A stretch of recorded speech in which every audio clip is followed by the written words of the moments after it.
Alors, Google Maps va indiquer les zones à faible émission, ZFE. Google a décidé de faire un pas en avant pour verdir son logiciel Maps, qui indiquera désormais la présence de ZFE par l'itinéraire des utilisateurs.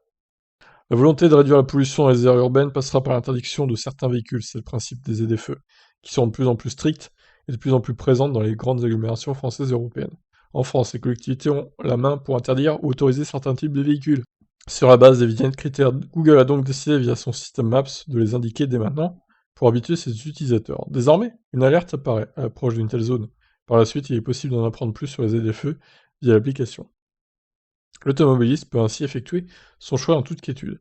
Les produits de Google aident déjà les gens à faire des choix plus durables dans leur vie quotidienne, qu'il s'agisse d'utiliser Google Maps pour trouver des vélos en libre service et des stations de recharge de véhicules électriques, ou d'utiliser Google Flights pour trier les vols à faible émission de carbone.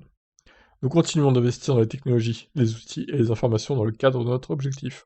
Nous voulons trouver des nouveaux moyens pour pour que nos produits aident 1 milliard de personnes à faire des choix plus durables d'ici 2022.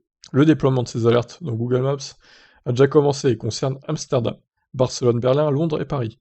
Il arrivera par la suite dans d'autres grandes villes européennes. Bah, c'est une bonne idée de faire ça, donc pour voir un peu les endroits où il y aura des ZFE, ma foi.